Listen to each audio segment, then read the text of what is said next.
that's caused this firestorm. And again, I regret that we are in this place.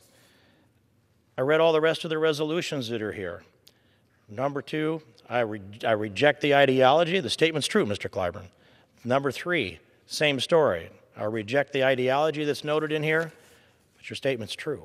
As I read these so far down, number 4, number 5, all the way through all these resolutions, that are all the whereases that are here in this resolution, I agree with all of them. I agree with every word that you're putting in this. It's an honest and a direct resolution put together to address a subject that has been too long before the public dialogue in this country. And when I look down at the resolve, that's usually the meat of these, it says resolved that the House of Representatives once again rejects white nationalism and white supremacy as hateful expressions of intolerance that are contradictory to the values that define the people of the United States. Well, I agree with that. Just a couple of weeks ago, I stood on this floor with the Bible in my hand, and I took an oath to support and defend the Constitution of the United States. That Bible wasn't just a regular Bible picked up somewhere. That was the shirt pocket size leather Bible that my great uncle John Richardson carried in his shirt pocket for 3 years in the Civil War. I come from a family of abolitionists. Maybe I would have some artifacts from his cousin, my 5 times great-grandfather, if he hadn't been killed in that conflict. This means something to me. The abolitionism that goes clear back into my family, and they paid a price with their lives to make sure that all men and now all women are created equal and were endowed by our Creator with certain unalienable rights. And those rights are life, liberty, and the pursuit of happiness. And I absolutely believe in that. It is in my heart and my soul, and it's in my works. By their fruits you shall know them. But the New York Times has a different version of this. They make a habit of attacking the president, as a matter of fact. And I look at this language that's here, this resolution, that the House of Representatives once again rejects white nationalism and white supremacy and hateful expressions of intolerance that are contradictory to the values that define the people of the United States. I agree with that language I've said. But I would add to it the language that I used on this floor in this very place last Friday afternoon when I said I would strengthen it by adding my previous statements, which not only correctly rejects white nationalism and white supremacy as evil ideologies, but also condemn anyone that supports this evil and bigoted ideology that saw in its ultimate expression the systematic murder of 6 million innocent Jewish lives. That's where I stand. That's what I believe. So I want to compliment the gentleman from South Carolina for bringing this resolution. And I've carefully studied every word in this resolution. And even though I'd add some more that are stronger language, I agree with the language in it. So I want to ask my colleagues on both sides of the aisle, let's vote for this resolution. I'm putting up a yes on the board here because what you say here is right, and it's true, and it's just. And so is what I have stated here on the floor of the House of Representatives. Thank you, Madam Speaker, and I yield back the balance of my time. The gentleman from Georgia reserves. The gentleman from New York is recognized. Madam Speaker, how much time do I have left? The gentleman has 11 and a half minutes. 11 and a half minutes. Thank you, Madam Speaker. I now yield 1 minute to the distinguished gentlelady from Texas, Ms. Jackson-Lee. I thank the gentleman. I beg to differ from my good friend from Iowa. I do believe that we all are created equal within certain inalienable rights. But what I would say to him is that Western civilization is what we all are. There is no denigrating of Western civilization. It is what America is. We're the greatest leader of Western civilization. We're the greatest leader of the free world. But what we are speaking about is, of course, the words white nationalism and white supremacy. For it is clear that the FBI makes a direct point between dehumanizing and derogatory comments which come from white nationalists and white supremacists to the idea that it generates, as you have heard here on the floor of the House, it generates the death of Dr. Martin Luther King. It generates Charlottesville. It generates Charleston, South Carolina. It generates hateful acts that result in death. This is the kind of intolerance or the tolerating this that we cannot suffer, and the intolerance that we cannot suffer. Because the idea of white nationalism as superior to others and white supremacy indicates that somebody else might die. This resolution is an important resolution to affirm this Congress and this nation that we believe that we all are created equal, and as Dr. King said, that we shall overcome, and someday we shall overcome. I yield back. The gentleman from Georgia is recognized. Thank you, Madam Speaker. At this time, I am pleased to yield 2 minutes to the gentlelady from West Virginia, gentlelady Carol Merrill. Thank you, Madam Speaker. Ladies recognized. I rise today to speak out against white supremacy.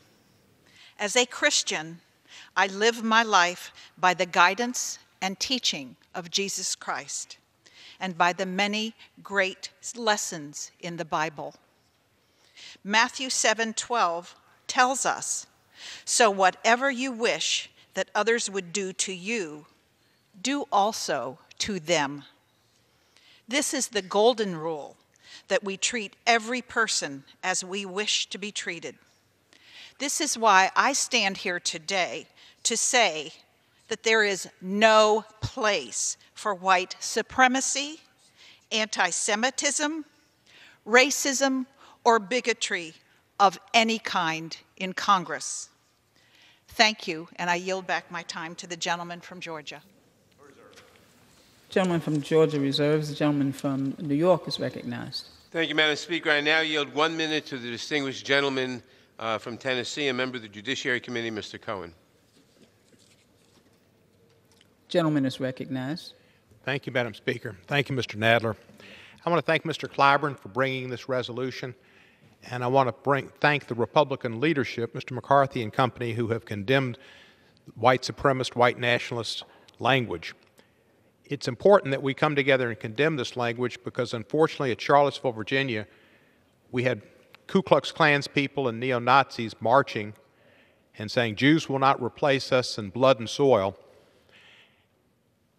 And our president said there were fine people on both sides. We must condemn bigotry and racial superiority and hate whenever it raises its ugly head so that it will not come back to bite us once again. So today, hopefully in the House, we have done that. And I commend my Republican colleagues and Mr. Collins, and I hope that when hatred and bigotry once again surfaces, raises its head, which it will, that we will stand together as Americans to condemn it and not see fine people on both sides. I yield back the balance of my time. The gentleman from Georgia is recognized. Thank you, Madam Speaker. At this point in time, I recognize the gentleman from Utah, Mr. Stewart, for 3 minutes. I'd like to thank the Chairman and thank the Speaker. I rise in support of this resolution, which again rejects white nationalism, white supremacy as hateful expressions of intolerance that are contradictory to our values that define the people of the United States. And I call on my colleagues, both Republicans and Democrats, to denounce racial and religious bigotry in all shapes. And like many, I do have some personal insight into this problem. It doesn't come as a surprise to many that being from Utah, I am a Mormon, and my church, as many know, was founded in New York in the early 1800s, and we were driven further and further west as members of my church were targeted and harassed and killed for their sincerely held religious beliefs, culminating in the murder of our founder and subsequent decision to relocate to Utah. My own ancestors were targeted in this bigotry. They lost their possessions, they lost their lands, they lost their freedom. In some cases, they lost their lives. Unfortunately, such hatred still exists today. 3 years ago, we witnessed a tragedy in Charleston, where a deranged individual motivated by white supremacy shot and killed 9 black worshipers and injured many others. We remember the riots in Charlottesville, where a white nationalist struck and killed a white woman who was protesting, once again, white supremacy. But the problem is more widespread than just these individuals who advocate for white supremacy. We also need to condemn anti-Semitism, anti-Zionism, and those who enable it. Last October, a perpetrator shot and killed 11 Jewish worshipers at the Tree of Life Synagogue in Pittsburgh, which we all remember. All of these should be condemned by all of us here in this body, black, white, rich or poor, Muslim, Christian, Jewish, we are all, I believe, children of the same God. And I hope that the majority, and they're sincere in ushering in this resolution to the floor, not just as an opportunity to shame one party, but as irredeemably racist, but as a united statement against bigotry. When bigotry goes unchallenged, it festers and rears its ugly heads in ways that test our nation's greatest triumphs in shedding these shameful practices of slavery and other types of racial and religious intolerance. This is something that must unite this body. I hope that it does. I believe that it will. And with that, Madam Speaker, I yield back. The gentleman from Georgia reserves. The gentleman from New York is recognized. Madam Speaker, I now yield 1 minute to the distinguished gentleman from Rhode Island, Mr. Cicilline. Gentleman is recognized. Madam Speaker, I rise today in support of Mr. Clyburn's resolution condemning white supremacy and white nationalism. Congressman Steve Key's recent comments asserting that terms like white supremacist should be acceptable have rightly drawn strong condemnation from both sides of the aisle in this chamber. Sadly, these comments are part of a well-documented history of embracing the far right and making racist, anti-immigrant remarks for more than a decade. And all of us know more and more people are feeling emboldened today to publicly voice bigoted and evil views like these. We've seen it in the discussions around Charlottesville, the current debate on immigration, and in criticism of football players silently and peacefully protesting police brutality. These views are contrary to our country's founding values of fairness and equality. America was founded on the simple but powerful idea that all are created equal and worthy of dignity and respect. White nationalism and white supremacy are a vile assault on that magnificent ideal. These views belong on the ash heap of history. That is exactly where this resolution will put them. I urge my colleagues to vote yes, and I yield back. The gentleman from New York reserves. The gentleman from Georgia is recognized. Thank you, Madam Speaker. At this time, it's my pleasure to yield 2 minutes to one of our new freshmen from Pennsylvania, Guy Reschenthaler. Thank you, Madam Speaker. I rise today in support of House Resolution 41, a resolution rejecting white nationalism and white supremacy. As a lifelong resident of southwestern Pennsylvania, I was devastated by the shooting that killed 11 Jewish worshipers and wounded 6 others at the Tree of Life Synagogue in Pittsburgh, Pennsylvania on October 27, 2018. This despicable act of domestic terrorism reminded us that evil is alive in this world and must be confronted in a spirit of courage. The day after this cowardly act of violence, I stood in solidarity with Americans of all religions, all races, all ethnicities at a vigil honoring the victims of this heinous crime. There is no place for this kind of thinking in our country. When the rights of any community are under attack, all of our rights are under attack. We must come together as a nation to stand up against hatred, white nationalism, and bigotry in our country. I commend the leadership of my party for their strong response to any comments that divide our country. And I thank my colleague from South Carolina for introducing this important resolution and yield back the balance of my time. Gentleman from Georgia reserves. The gentleman from New York is recognized. Madam Speaker, I now yield 1 minute to the distinguished gentlelady from Florida, Ms. Demings. Gentlelady is recognized.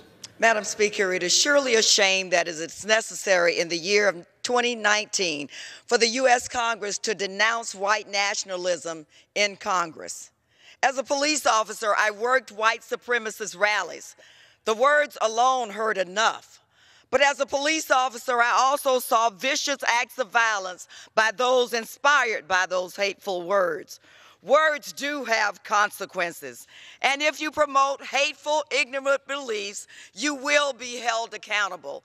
And certainly Congress should lead the way. This week, the ignorance of white nationalism was defended by one of my colleagues. Today, as we recognize Dr. King's birthday, I am reminded that Dr. King called on all Americans to enlist in a crusade finally to end the race question and make it an ugly relic of a dark past. But still, we know hate crimes are on the rise. We understand why. Madam Speaker, if we are who we say we are, a great nation, one nation, with liberty and justice for all, then we all must exercise our power and take a stand so strong that even the white supremacists cannot ignore. Thank you, and I yield back. The gentleman from New York I'll continue to reserves, and the gentleman from Georgia. I'll continue to reserve, Madam Speaker. Gentleman from Georgia reserves. The gentleman from New York is recognized. Mr. Speaker, I now yield 1 minute to the distinguished gentlelady from Washington, Ms. Jayapal. Gentlelady is recognized. Thank you, Madam Speaker, and thank you, Mr. Chairman. It has been an open secret for too long that Representative Steve King of Iowa has made a trade in saying and pushing fundamentally racist and unacceptable ideas. And while I'm glad that my colleagues on the other side are speaking out and have taken this important act of stripping Mr. King of his committees, let us be very clear that those of us who have served with Mr. King on the Judiciary Committee, those of us who are African American, Latino, immigrant, those of us who are Caucasian and steeped in our histories, in our country's history of slavery and racism, we all know that the record of these kinds of comments is long. In 2013, Mr. King said that for every dreamer who is a valedictorian, there are another 100 undocumented immigrants who have calves the size of cantaloupes because they are hauling 75 pounds of drugs across the border. In 2017, he said we couldn't restore civilization with, quote, somebody else's babies. Madam Speaker, how dare he? I was born in India. I am somebody else's baby, and I am a proud American. And just last year, Mr. King met with members of a Nazi-linked party in Austria. A member of Congress continuously making these comments that cause the deepest of harm to real people, physical harm in the form of hate crimes and psychological harm. May I have 30 seconds extra?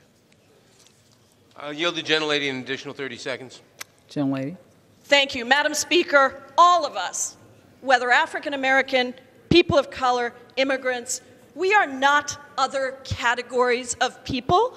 We are not somebody else. We are America, all of us. And the terrible truth is that racism and xenophobia escalates when racism and white supremacy are permitted here in Congress and all the way up to the White House to be issues with both sides. There are no both sides when it comes to white supremacy.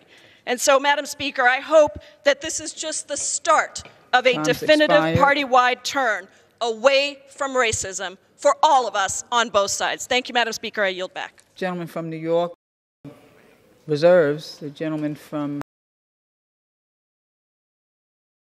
reserves. The gentleman from New York. Mr. Speaker, how much time do I have left? 6 minutes. Madam Speaker, I now yield 1 minute to the distinguished gentleman from California. Well, thank you, Mr. The gentleman from California is recognized. Reject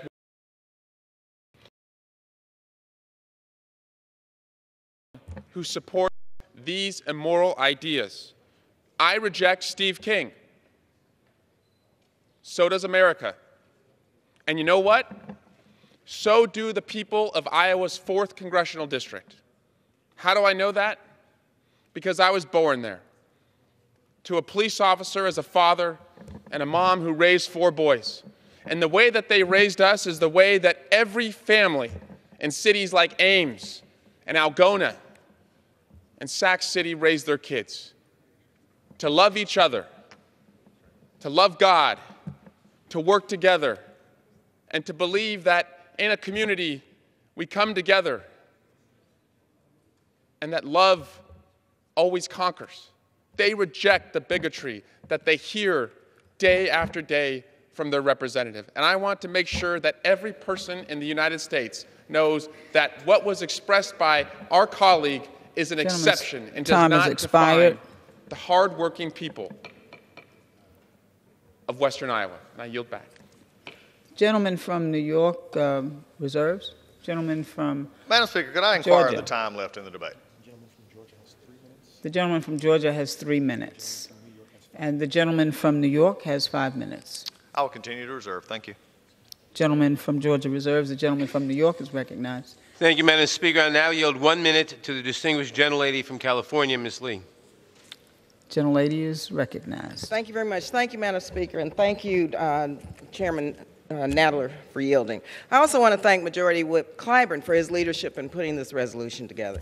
I rise in strong support of this resolution, which sends a clear message that we will not accept hate or bigotry within this House. Let me be clear. While Congressman King's comments condoning white supremacy were abhorrent, they were not a surprise to many of us. In years past, Congressman King has implied that drug the dreamers are drug dealers. He's endorsed far-right authoritarian and neo-Nazi sympathizers. And he's repeatedly reiterated the belief that multicultural communities are a threat to our societies. These racist beliefs, they should not be espoused by anyone, let alone a United States congressman. I grew up in the Jim Crow South, Madam Speaker. I know that racism and discrimination don't just cause pain. When these beliefs become policies, which Congressman King votes on and writes, they institutionalize a vicious system that people of color have to deal with time has expired. as it relates to being denied equal rights and equal respect. These are the consequences of white supremacy. May I have 30 seconds? I'll yield 30 seconds to the gentlelady. Gentlelady. These, as I said, are the consequences of white supremacy. So I ask my colleagues in both parties to vote today on what would have been Dr. King's 90th birthday to condemn white nationalism and white supremacy. I urge a yes on this resolution, yield back the balance of my time. Gentleman from New York reserves. The gentleman from Georgia. I continue to reserve. Gentleman from Georgia reserves. The gentleman from New York is Madam recognized. Speaker, I now yield 1 minute to the distinguished gentlelady from California, Ms. Chu. Gentlelady is recognized. As chair of the Congressional Asian Pacific American Caucus, I rise to reject white nationalism and white supremacy. These philosophies divide us, teach fear, and lead to violence. They are to blame for the worst of American history, from slavery and Jim Crow to the fatal shooting of Sikhs at an Oak Creek Gurdwara and Jews at the Tree of Life Synagogue. White nationalism led to the passage of the Chinese Exclusion Act, forcing Chinese immigrants like my grandfather to be condemned to life as a second-class citizen. But today, his granddaughter stands here as the first Chinese-American woman in Congress. And I am not alone. This is the most diverse and representative Congress in our history. The message is clear. Diversity has a place in Congress. Prejudice does not. But white nationalism is finding a home in politics once again through racist rhetoric and xenophobic misinformation aimed at immigrants and others. Any attempt by politicians at any level to encourage fear of those who look different must be rejected. I urge support for this resolution. The gentleman from New York yields, reserves. The gentleman from Georgia. Madam Speaker, I reserve. Gentleman reserves. The gentleman from New York is recognized. Madam Speaker, I now yield 1 minute to the distinguished gentleman from South Carolina, Mr. Cunningham. Gentleman is recognized. Thank you, Chairman Nadler. Madam Speaker, I rise to support House Resolution 41, rejecting white nationalism and white supremacy. Today, on what would have been Dr. Martin Luther King Jr.'s 90th birthday, I am honored to join Majority Whip Clyburn in denouncing the racist remarks of Representative Steve King and condemning white supremacy and white nationalism in all forms. Hatred and bigotry should have no home in America, and certainly not one in the halls of Congress. Dr. King was one of the finest citizens this country has produced, a champion for justice and a fearless crusader for equality. Today and every day, we must honor the life and legacy of Dr. King while also acknowledging the work which remains. We must strongly condemn hateful expressions of intolerance wherever and whenever we see them. America is strongest when we stand together. Gentleman's time From the low country to the heartland, I believe that today is a promising start. I yield back my time. Thank you. Gentleman from New York reserves. The gentleman from Georgia. I continue to reserve. The gentleman from Georgia reserves. The gentleman from New York is recognized. Thank you, Madam Speaker. I now yield 1 minute to the distinguished gentleman from Ohio, Mr. Ryan.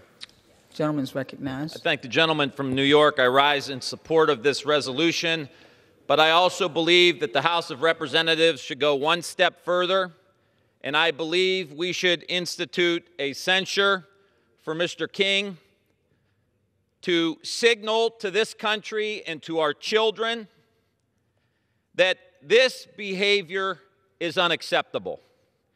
And the underlying premise is that we've had leaders at the highest levels down the street from here condone and continue to perpetuate race baiting, white supremacist language that is not good for this country. We need to come together. We are a weaker country today because we are so divided. And what this is all about is whether the United States is going to move forward saying that we are a united country, that we respect diversity, and not only respect it, but recognize that our diversity in this country is our greatest strength. It's our greatest cultural strength, and it's our greatest economic strength. And this House needs to take this resolution one step further. I yield back the balance of my time. The gentleman from New York reserves. The gentleman from Georgia. Reserve. Reserves. The gentleman from New York, you're recognized. Madam Speaker, I ask that the gentleman from Texas, Mr. Allred, be recognized for a unanimous consent request.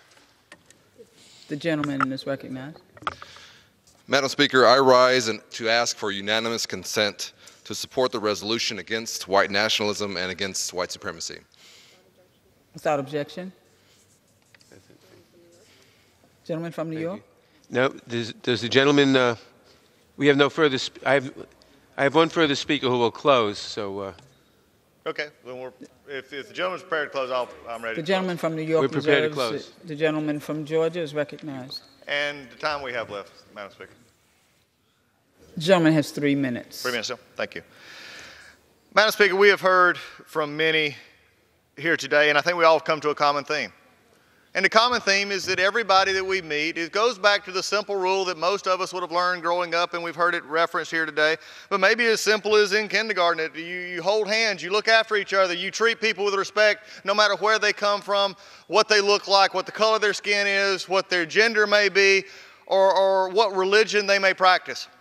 What is true on the floor today and what should be true in the hearts of every American, and frankly, not just every American, but those around the world, is that we realize that we have been given a gift by God, that we have been given the strength by God, and we've been given the hope by God to treat each other with dignity, respect, and love. When we understand that, then it takes away. But we also, Madam Speaker, today have also realized that when we as members speak, people pay attention and people hold us accountable. And we've talked about that in many ways, and that cannot continue in the way that we have seen it. White supremacy is wrong. White nationalism is wrong. Anti-Semitism is wrong. When we divide ourselves and we classify ourselves against each other, we bring ourselves down, not those that we go after. And as long as we ever have anyone in this country that believes that they can climb to the top on the backs of others because they make fun of their race, their gender, their ethnicity, or any other thing, then we value and devalue the very breath that God gives us. Madam Speaker, as I said earlier when I opened this up, there is not anyone we face today, anyone we come in contact with today, that is not inherently and deeply loved by God. And it's pretty simple. He breathed life into them. I believe it with all that I am here. And if I cannot believe that if I believe that God created each and every person that I see and everything we see around us, how can I not value that creation? How can I not stand against anyone who would tear that down? Or especially if there was ever a thought in this country from anybody anywhere to take and say this is a Christian value, then I judge them to say there will be a judgment. It is already written down that no man stands that way. So today is pretty simple. Place a yes vote on the floor. We support this resolution because it's not an American value. It's not what we stand for. And that, Madam Speaker, I yield back. The gentleman yields back. The gentleman from New York is recognized. Thank you, Madam Speaker. I now yield to close the debate on our side the remainder of our time to the gentleman from Illinois, Mr. Krishnamurti. The gentleman from Illinois is recognized. Thank you, Madam Speaker. I rise on Martin Luther King Jr.'s birthday to urge passage of H.Res. 41 and to reject white nationalism and white supremacy in all its forms. And I applaud both sides for taking up this resolution in support of rejecting white nationalism. But today, Madam Speaker, I ask one question. Where does President Trump stand on this resolution? Will President Trump do as we are doing and reject white supremacy in all its forms? So far, we have heard nothing but silence. I ask him to act and do the same, rejecting white supremacy and white nationalism today. Thank you. The gentleman yields back. The question is, will the House suspend the rules and agree to House Resolution 41? Those in favor, say aye. Those opposed, no. In the opinion of the chair, 2/3 being in the affirmative, the rules are suspended. The resolution is agreed to and without objection. Madam Speaker. Please, as the gentleman. Madam Speaker, on that I ask the yeas and nays. Nays are requested. All those in favor of taking this vote by the yeas and the nays will rise and remain standing until counted. A sufficient number having risen, the yeas and nays are ordered. Pursuant to Clause 8 of Rule 20, further proceedings on this question will be postponed.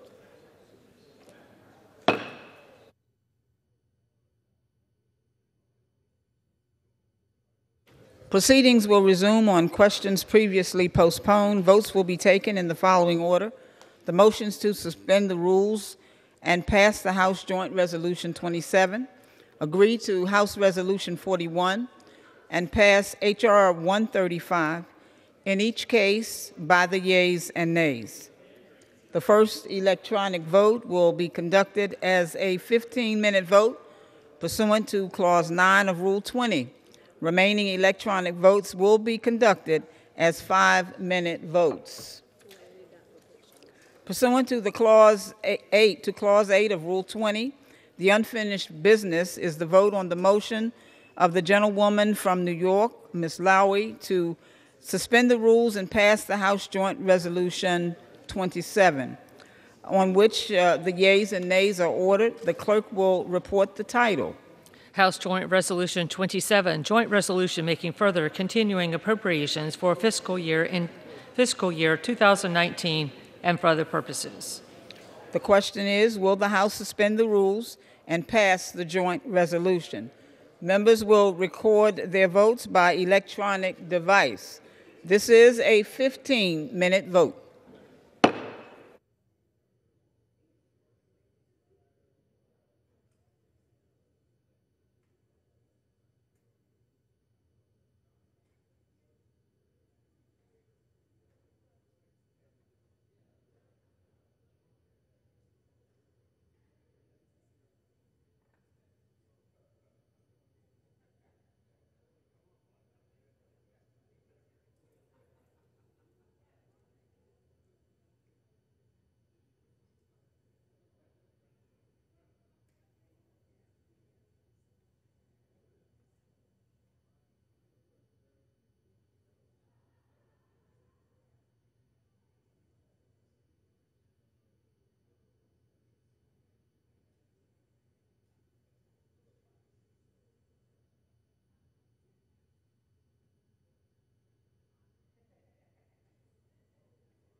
On this vote, the yeas are 237, the nays are 187. Two-thirds not being in the affirmative, the rules are not suspended, and the joint resolution is not passed.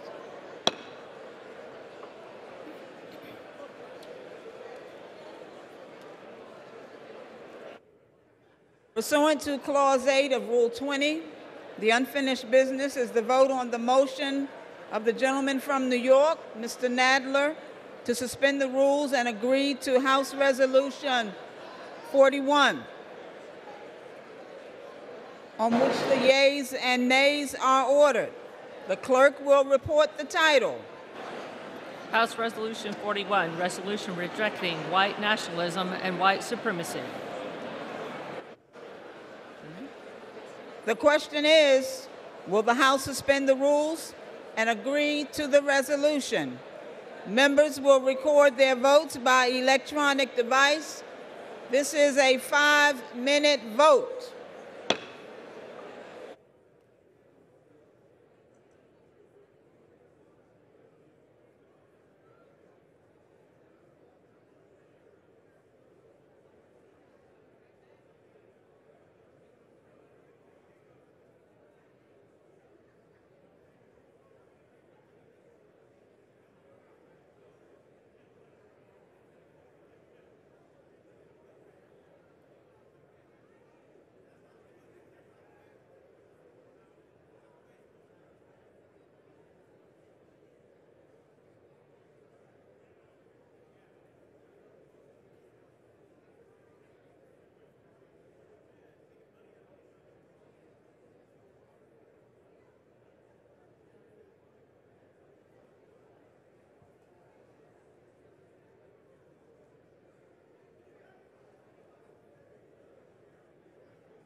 This vote, the yeas are 424, the nays 1. 2/3 being in the affirmative, the rules are suspended. The resolution is agreed to, and without objection, the motion is reconsidered and is laid on the table.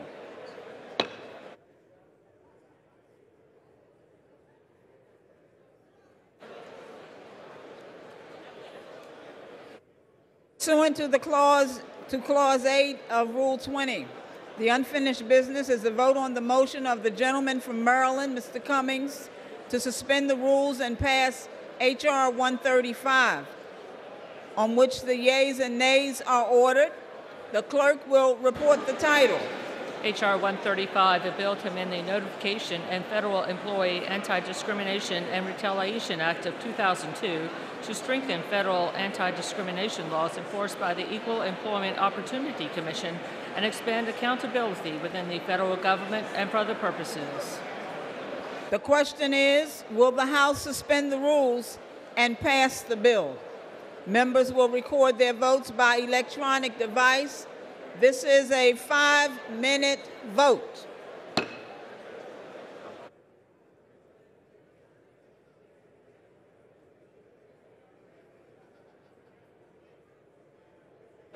One more vote? I need this.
On this vote, the yeas are 424, the nays are 0. 2/3 being in the affirmative, the rules are suspended, the bill is passed, and without objection, the motion to reconsider is laid on the table.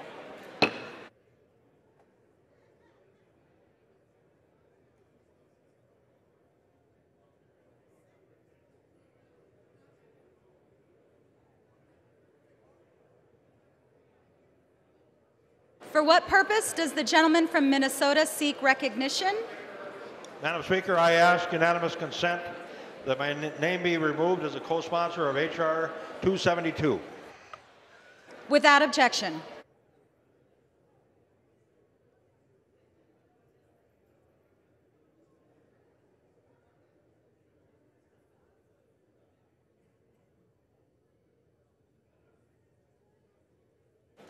The chair lays before the House the following communications. The Honorable the Speaker, House of Representatives, Madam.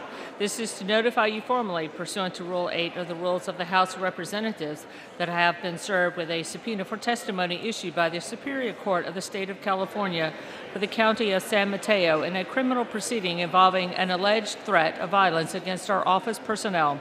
After consultation with the Office of General Counsel, I have determined that compliance with the subpoena is consistent with the privileges and rights of the House.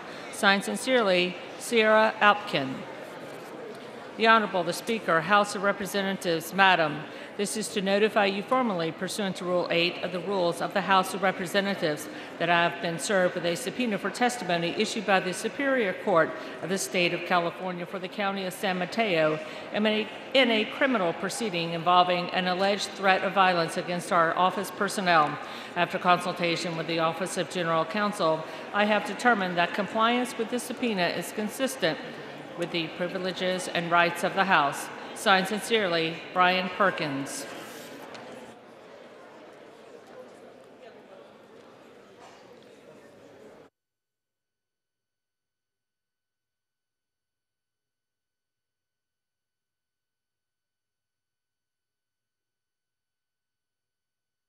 The chair will now entertain requests for 1-minute speech.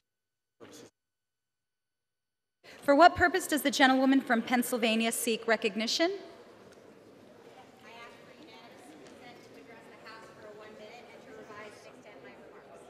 Without objection, the gentlewoman is recognized for 1 minute.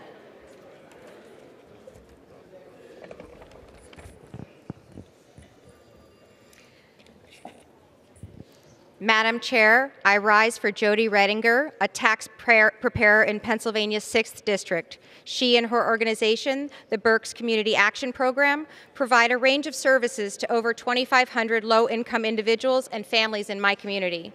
For example, her team works for free to help people navigate the complicated process of filing their taxes. During a weekend town hall in Berks County this weekend, Jody shared with me that she has been unable to reach the IRS to access tax preparation software due to the shutdown.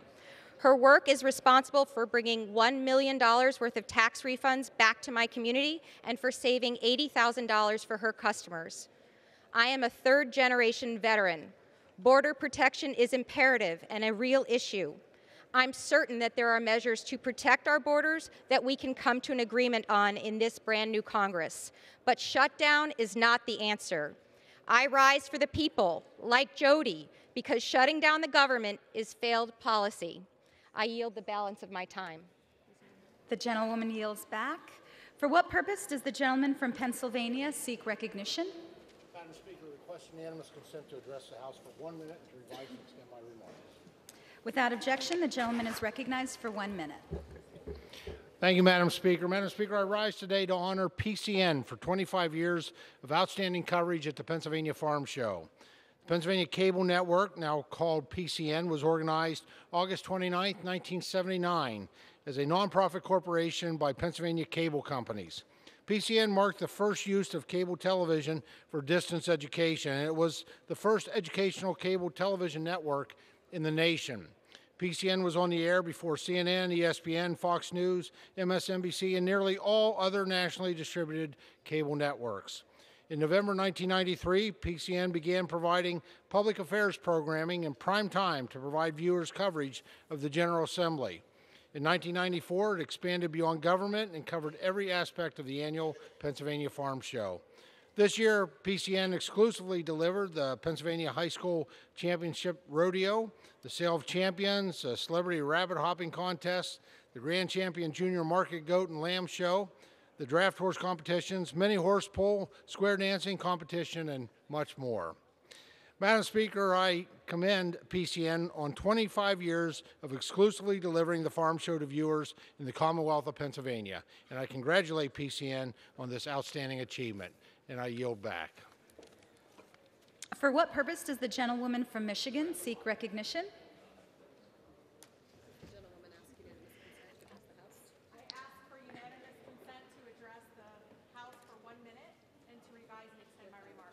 Without objection, the gentlewoman is recognized for 1 minute. Thank you, Madam Speaker. I rise today to bring my people's voice into this chamber. They are going through day 25 of an unnecessary government shutdown. They are begging their landlords not to evict them because HUD funding is suspended. Our neighbors at home who live among the biggest corporate polluters are wondering, without EPA inspectors on duty, if they are breathing in more toxins than permitted under the law. Madam Speaker, when did it become okay to use people as pawns, to jeopardize the well-being and way of life of our residents back home?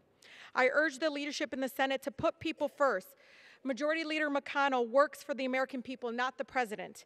We don't need the President's support, so please, Senators, pass the bills we supported before and let's get our government up and running again for our families.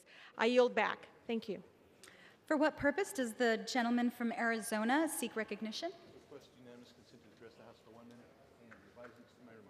Without objection, the gentleman is recognized for 1 minute. Thank you, Madam Speaker. Today, I rise to congratulate all the members of the Arizona Legislature who took their oaths of office to begin a new term this week. The start of each legislative session is exciting, an opportunity to keep promises made to constituents and make Arizona a better place to work and raise a family.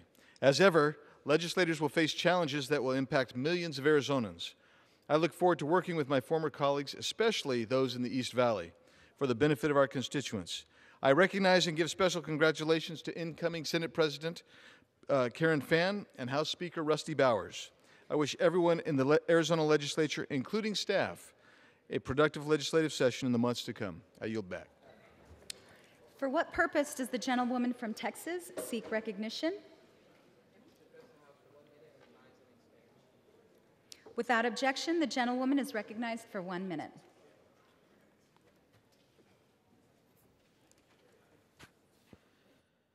Madam Speaker, I can't even account for this historic and devastating Trump shutdown. And when I say I can't account, I can't believe that the government is now in the mix of a shutdown that has such far-reaching proportions of impact, negative impact.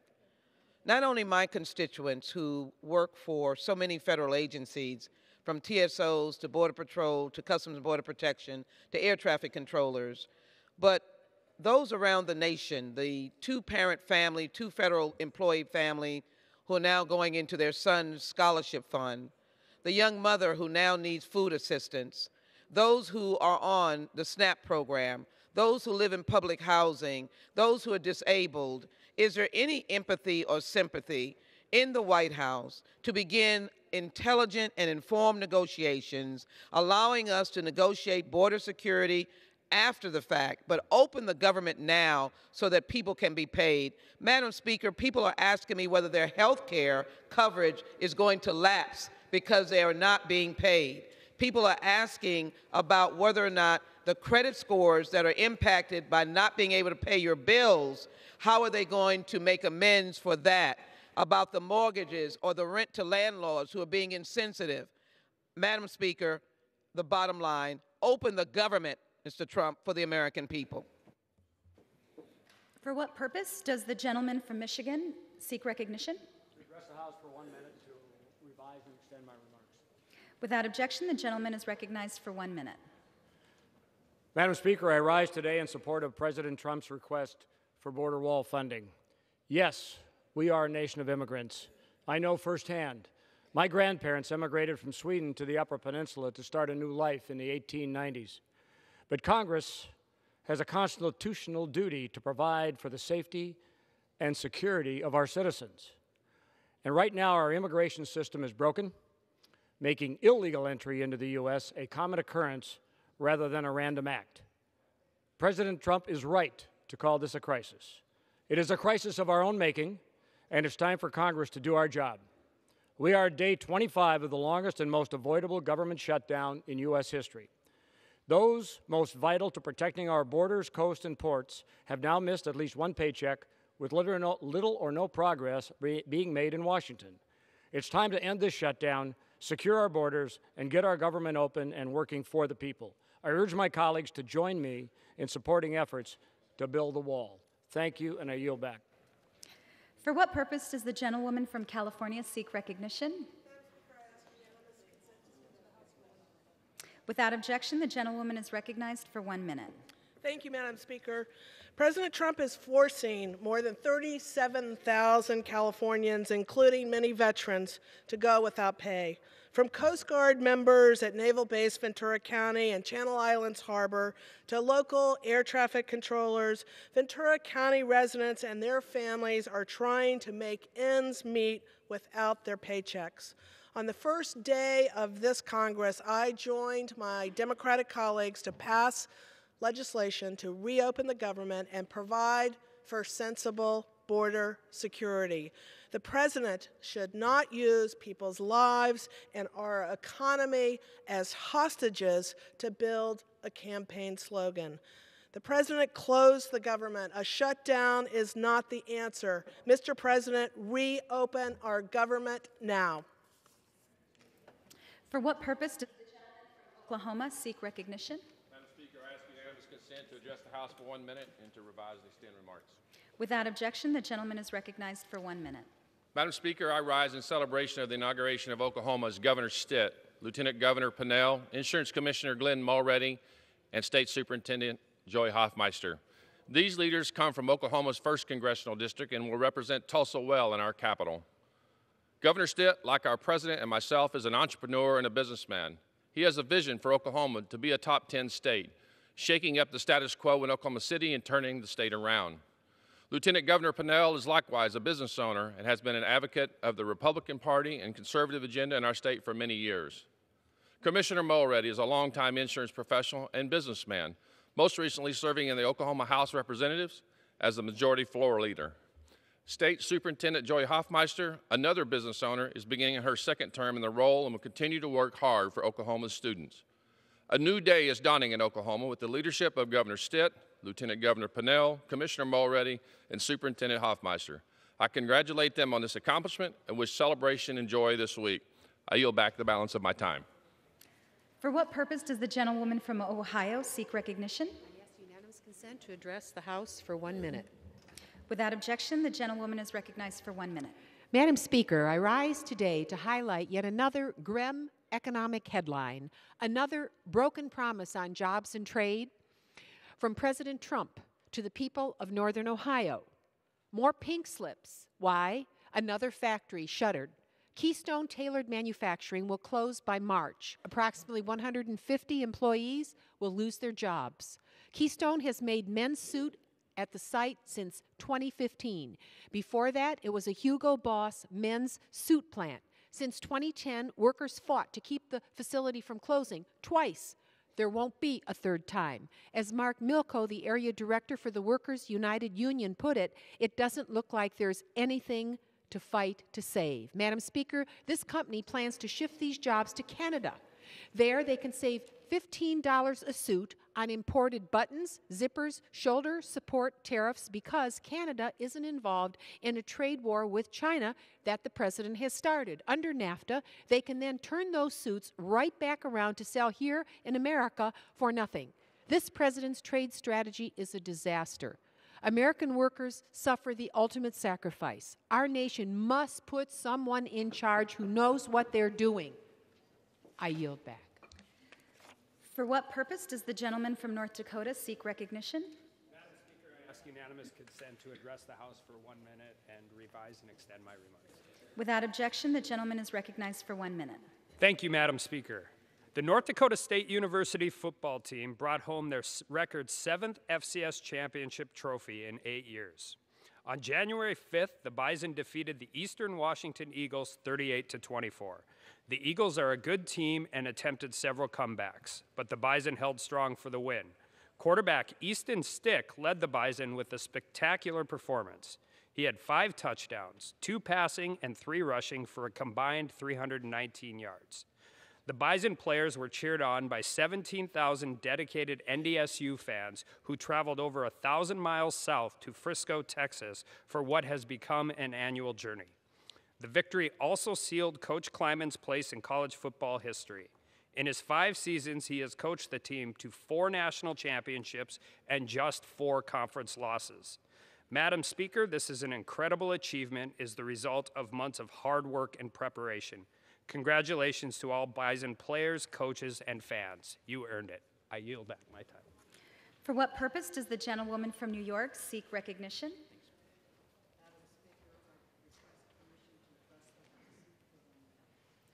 Without objection, the gentlewoman is recognized for 1 minute. Madam Speaker, today we had an important victory for democracy.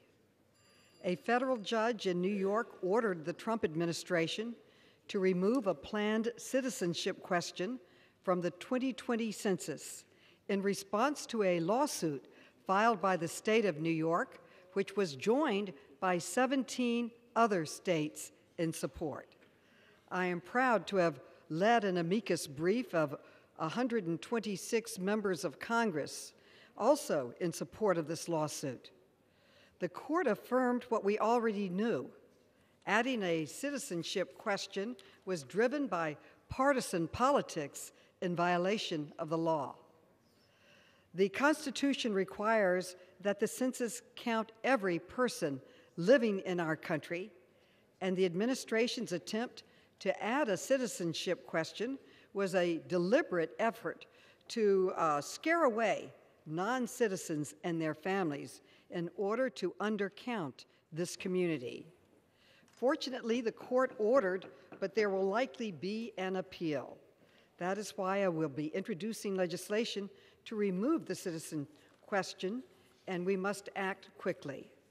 Our democracy depends on a full and accurate count of our nation, and we cannot allow the Trump administration to compromise that. For what purpose does the gentlewoman from Texas seek recognition?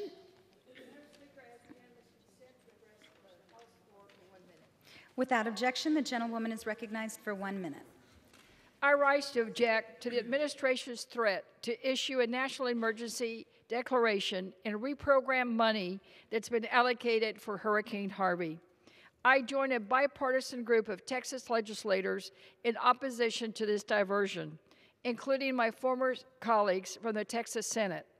This administration is seeking any funds or any means to go around Congress to build his wall. Congress is a co-equal branch of government, Madam Speaker, with a duty to appropriate funds for Hurricane Harvey. Any action to delay or divert those funds puts lives at risk and potentially displaces people from their homes, many in my own district in Houston. We must do more to mitigate the damages caused by flooding. Diverting disaster funds to pay for a wall will not accomplish that goal. I'm proud of the bipartisan support, opposition to this effort, and I hope that we can work together in that same spirit to end this Trump shutdown. Thank you, Madam Speaker, and I yield back the rest of my time. For what purpose does the gentlewoman from Michigan seek recognition? Without objection, the gentlewoman is recognized for 1 minute. Thank you, Madam Chair. Day 25. There is no reason for the President Trump to keep government shut down over his demands for an ineffective border wall. On day 1, the Democrats passed legislation to reopen our government. Today, we are taking further action, bringing forward a continuing resolution to fund the government through February the 1st, giving the President and the Senate GOP yet another opportunity to end the shutdown, while allowing time for us to do our work and negotiate. President Trump should stop holding the health, the safety, and the paychecks of the American people hostage. We need border security, and Democrats stand strong on that issue, but we will not waste taxpayers' dollars. We will not waste billions of taxpayer dollars on an ineffective wall. Mr. President, Congress, open our government. Under the Speaker's announced policy of January 3rd, 2019, the gentleman from California, Mr. Garamendi, is recognized for 60 minutes as the designee of the Majority Leader.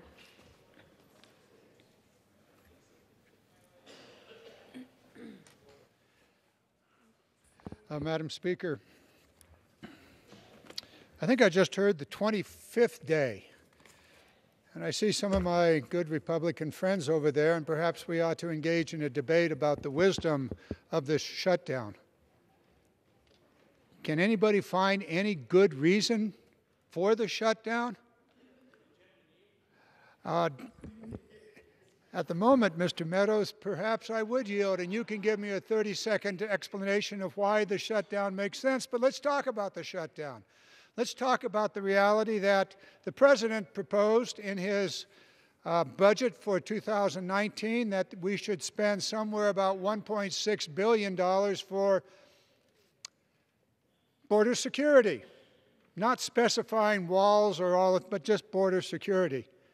We, of course, do what we always do. We take that, we put it through the ringer. We came out with $1.6 billion for border security, including some wall in there. But we didn't finish the task, and so we did a continuing resolution last September and kicked the ball down the road, which is what we really do best. Boom, boom, boom, boom, bounce down the road until right after Thanksgiving. And then we hadn't quite completed it, and so in a day when none of us were here, by unanimous consent, we kicked the ball again down the road until December 11th. And then the Senate sent over a piece of legislation that was unanimously passed in the Senate by voice vote. And voila, it wound up over here the next day. And sometime between that evening when it passed the Senate and it wound up over here, the President decided that he needed $5 billion for a border wall. Now, perhaps there was discussion sometime during that process of appropriation. Don't know. But in any case, it was in none of the bills. And suddenly we had a $5 billion addition to border security. All of that overnight. And at the same time, the President calls into his Oval Office the leadership, and he says he will shut down the government, and he will take the mantle of the shutdown.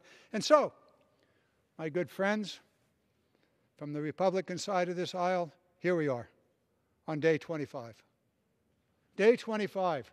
And a lot of things are going on out there. Not much going on around here, unfortunately, but what's going on out there? I got a phone call from the mayor of one of the small cities that I represent out in the agricultural part north of Sacramento. I said, can you help us? One of the veterans in my district, World War II veteran, is in hospice. And over the years, he lost his Purple Heart for injuries that he suffered in World War II. We would like to get that back for him before he dies. But we can't. We can't help him. We can't get that Purple Heart back before this veteran dies because the National Archives are shut down. Normally we could. We'd make our request and we'd go to the National Archives. Somehow we'd find the record and we'd get a replacement Purple Heart. Can't do that now. National Archives are shut down. Another one of my constituents wants to start a new business in one of the towns that I represent, west of Sacramento. Little restaurant, coffee shop. Needs an SBA loan. Worked it all through the bank. The bank's ready to make the loan. The papers can't be signed. SBA is shut down. How long can he hang on? How long will that escrow remain open before this deal tanks? Well, it's 25 days thus far. Apparently, the deal is still in place. But businesses all across this nation are not moving forward. Recent estimates are that 0.2% of the economic growth of this nation in this 25-day shutdown has been removed from this economy. And we were looking somewhere just north of 2.5%, 3% in that range. But 0.2 of it is now gone as a result of this shutdown. And let us remind ourselves, this is entirely the making of the president, who bombed into our negotiation process here $5 billion in the 12 hours between the passage of a compromise, unanimous vote by the Senate to keep government going and the arrival and the vote on that bill here on this floor. I will also state that our Republican colleagues accommodated the president and put the $5 billion into the legislation and sent it back to the Senate. And there it sat. Sine die. That legislation is gone. However, we want to open government.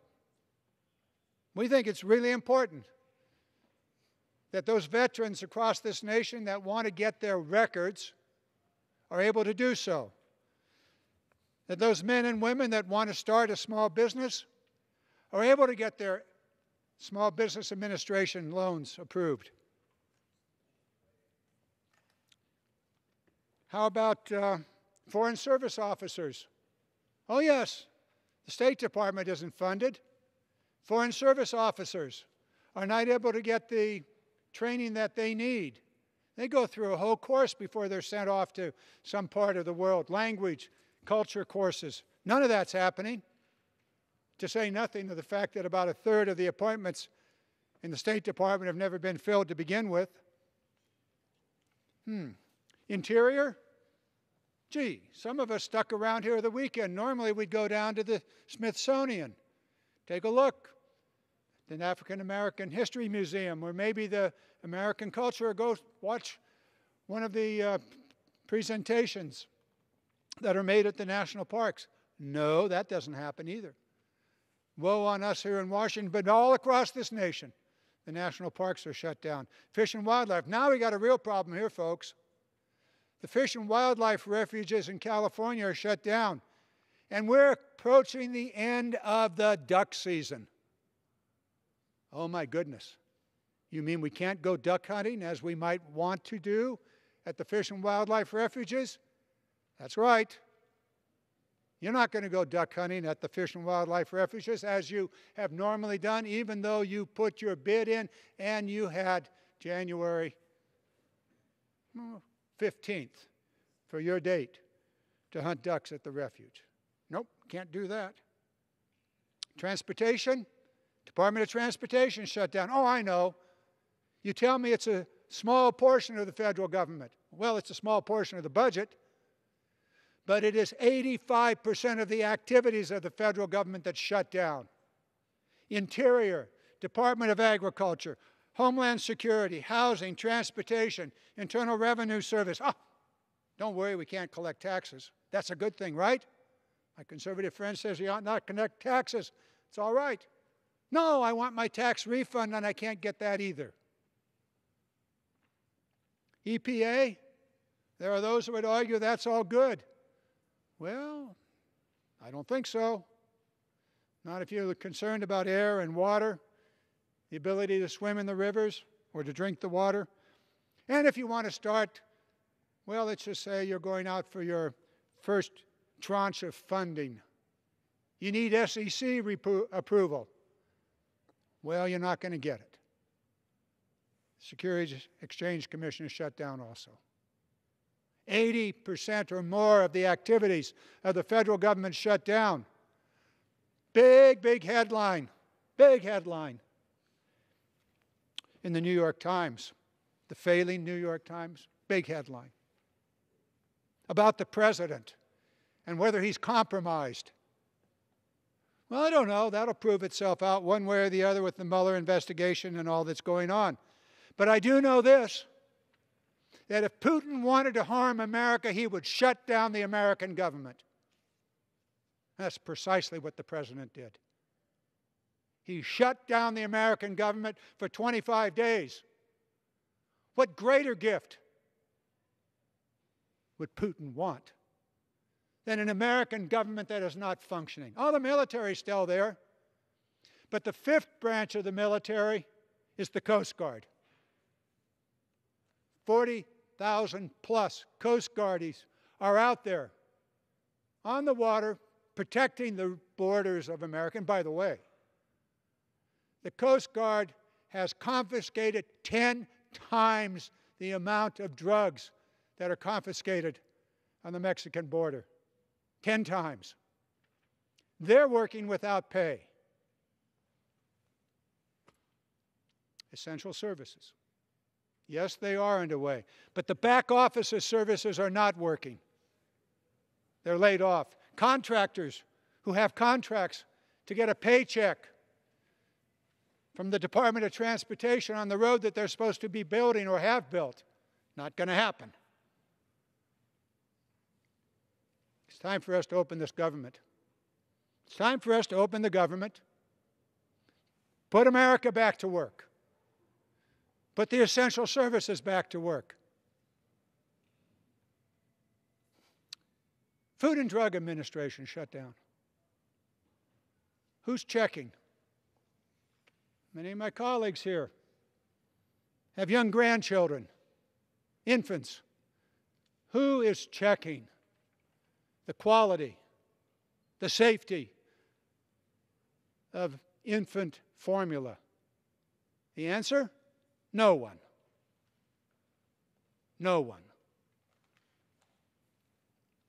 Here we are. We're for border security. We Democrats are for border security. Have been for more than 20 years now. We've voted for walls in the past. We voted for improving the security of the border in every way possible. And we will continue to do so. But to hold America hostage, to hold our government hostage, to hold 800,000 government employees and 40,000 plus Coast Guard men and women without pay. No way. No way.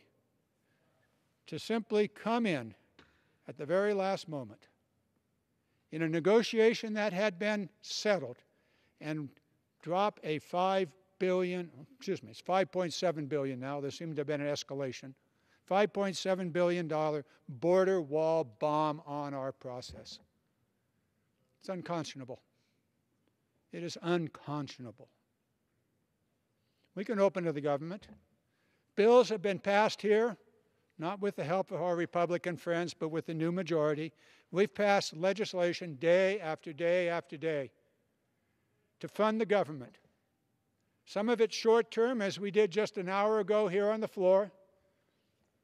A short-term CR, open government until February the 1st, get people back to work, negotiate border security.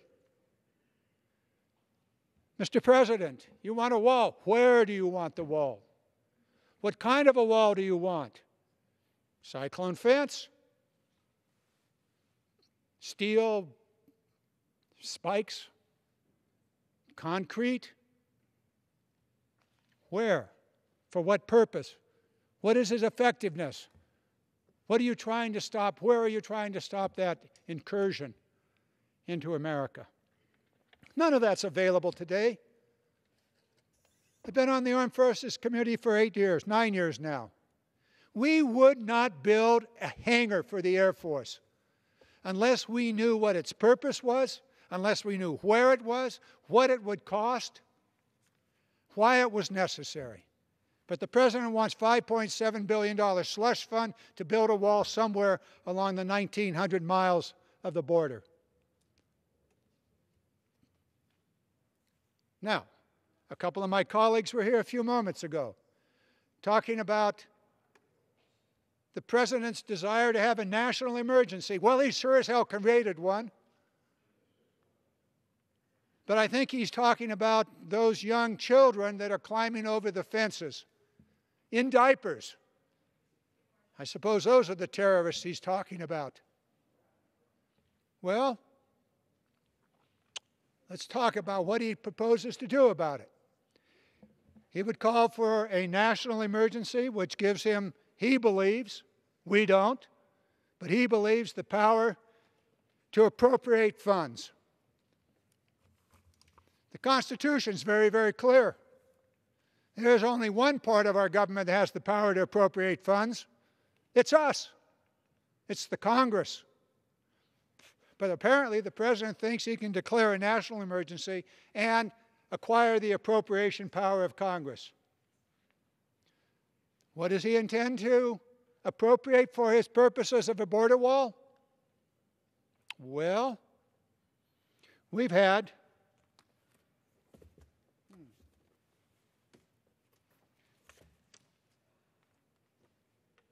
oh yes, here we go. America has had some flooding in some of the district of some of my colleagues that I see here on the floor. Ah, yes. And we've passed emergency legislation to deal with that. And let's see here. Oh, yes. California has its droughts, but it also has its rain. This is the Oroville Dam. It's not subject to the emergency appropriations for disaster recovery, but the levees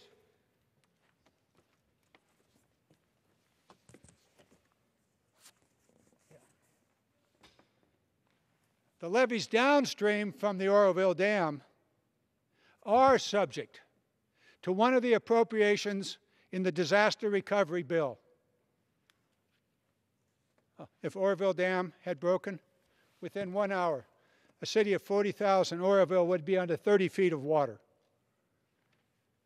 The levees downstream from Oroville on the Feather River are in the process of being repaired, and further downstream, as you get to Sacramento, the American River and the Sacramento River, major levee projects, the most flood-prone port of America.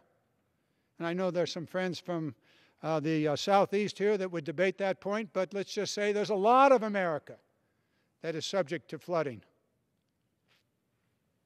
This is a dangerous one.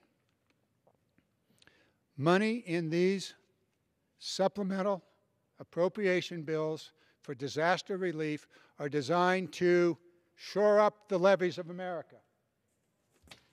Now, some folks would argue, yeah, but it's not going to rain this year. Maybe. And maybe it makes no difference. But if it does rain, the repair of that levee makes all the difference. Here's a place that a lot of our friends don't care much about: Puerto Rico. In the emergency disaster relief legislation that the President wants to raid is a repair of dams just upstream from San Juan, Puerto Rico. This is what happened during the hurricanes, and that dam levee, that dam spillway needs to be repaired. And the communities in Texas, California, Carolinas, Florida, the Gulf Coast. They don't want this to happen again. And how do we save them from this ever happening again? It's to use the money that we've appropriated for disaster relief to repair the levees so that flooding is less likely to happen. But the President decides that he's going to create an emergency declaration, and he's going to go into the Army Corps of Civil Works programs that were allocated as a result of the appropriations from last spring's disaster relief legislation, and rip $2.5 billion out of those appropriations. Some of us have reason to suspect with some evidence that he intends to go after Puerto Rico and California. Turns out that the projects in California may be of interest to some of my Republican friends, particularly the minority leader, because one of the projects is Lake Isabella, just upstream from Bakersfield, California. So we say no. Mr. President, A, there is no emergency. B, it's one of your own making, the shutdown of government. And C, you don't have the power to appropriate money yourself. And particularly, it's shameful to take money that we have allocated to protect Americans in Florida, Texas, California, Puerto Rico, the Carolinas, even Missouri, so that their levees, so that their flood control projects can be updated and improved, and so the safety of those communities can be enhanced. Here's what we want. We want government open. It is inexplicable that after 25 days, this government is shut down because the President is demanding $5.7 billion for a border wall without even telling us where that is going to be built. Oh, excuse me. That's a misstatement. It's going to be built on the Mexican-American border. Where? Is it going to be built where there's a real need? And what kind of a wall will it be?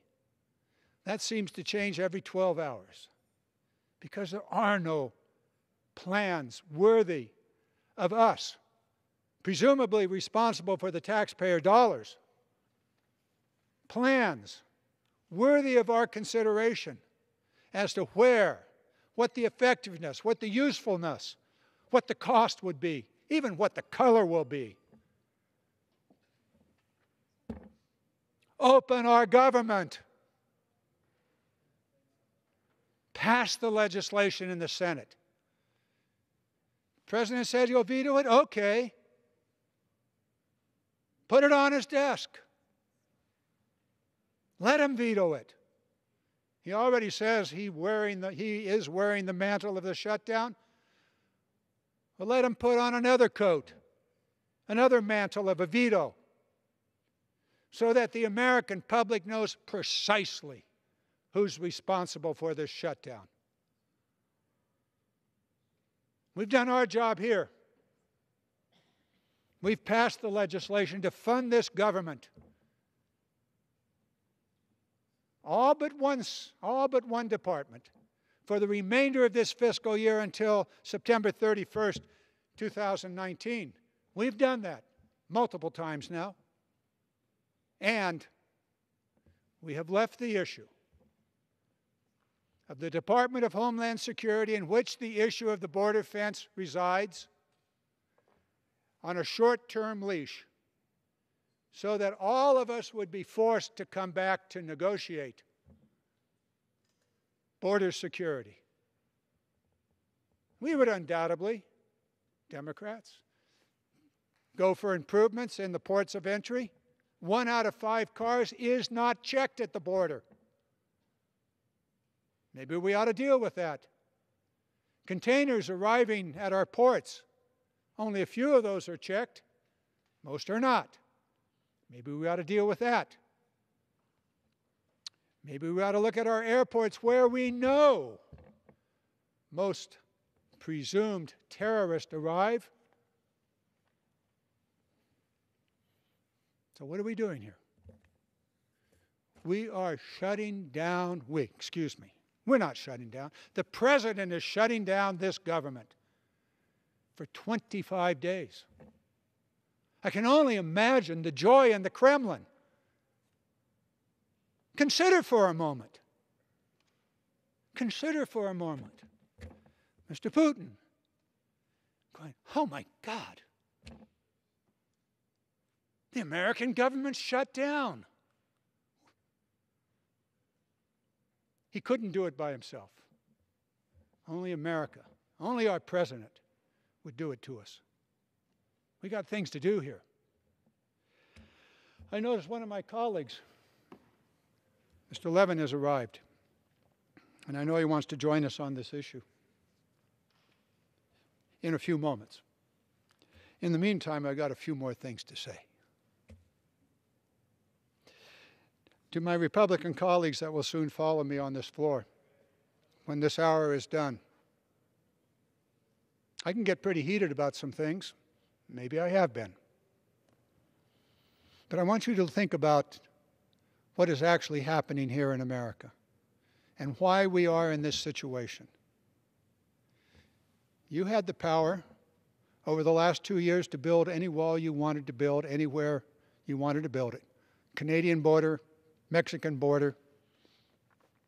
You had the power. You didn't do it.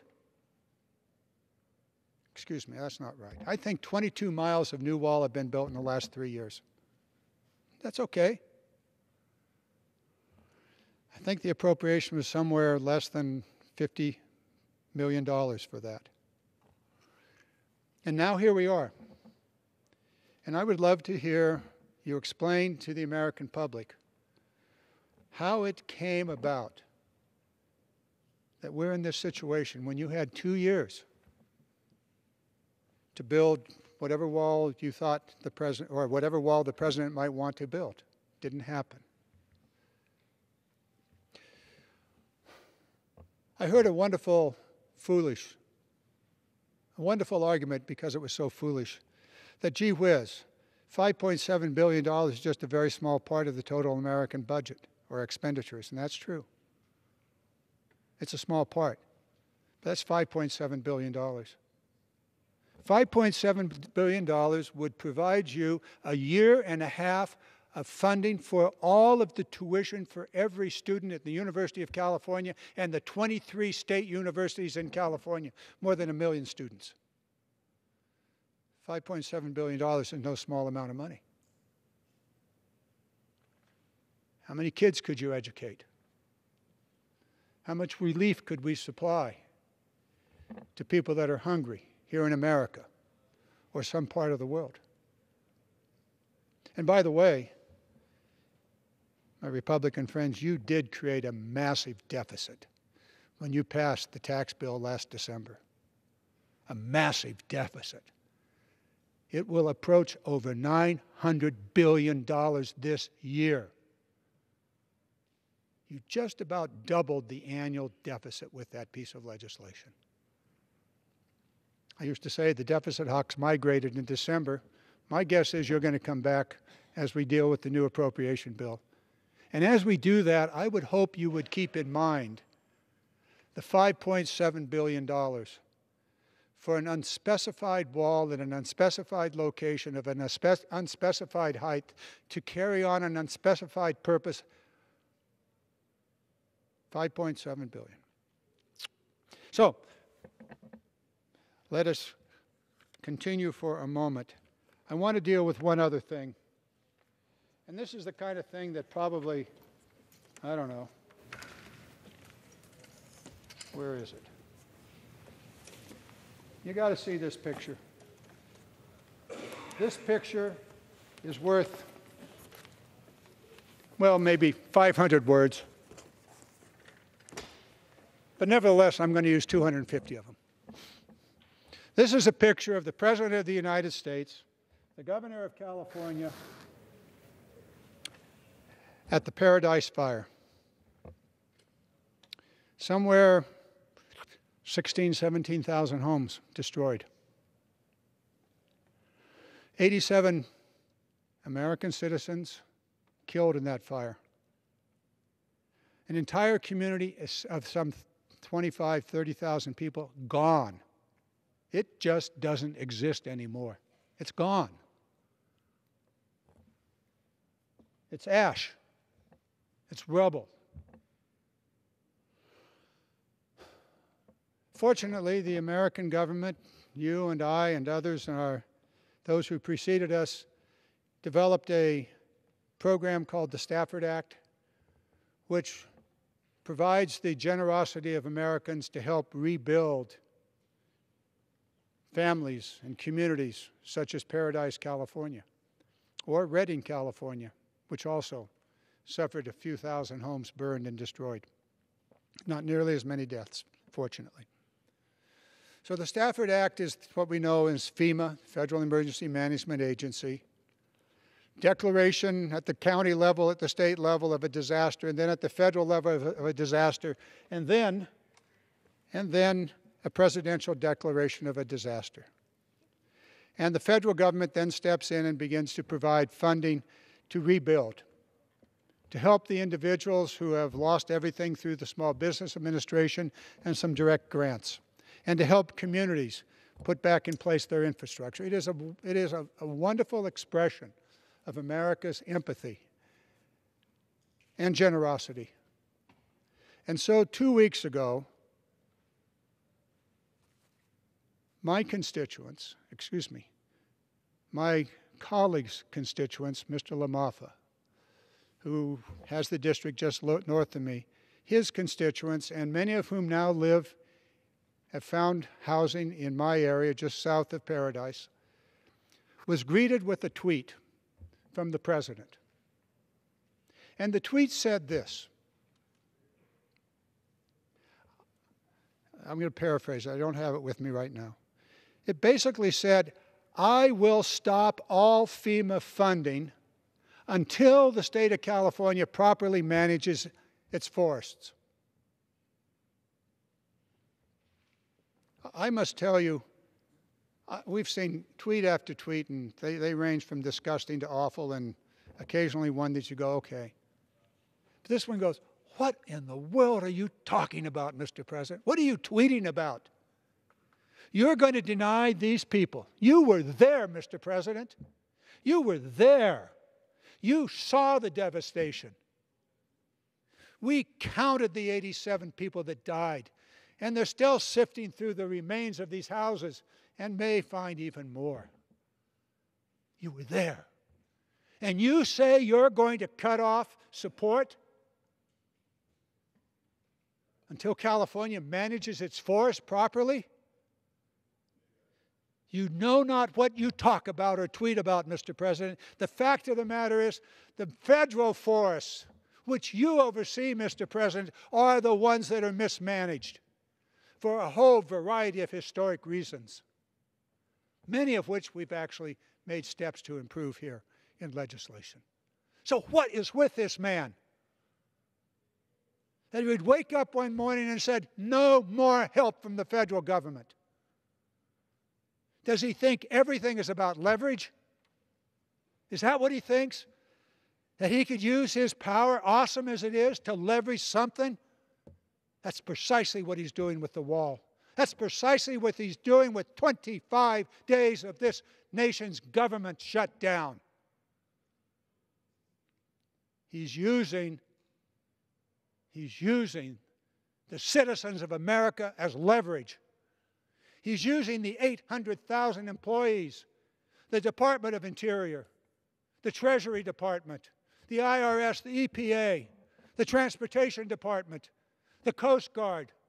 He's using them as leverage for his border wall promise. It's despicable. It's got to end. I need time to cool off. Mr. Levin, please join us. My colleague from the state of Michigan, who comes from an extraordinary family, and another generation has joined us. Thank you.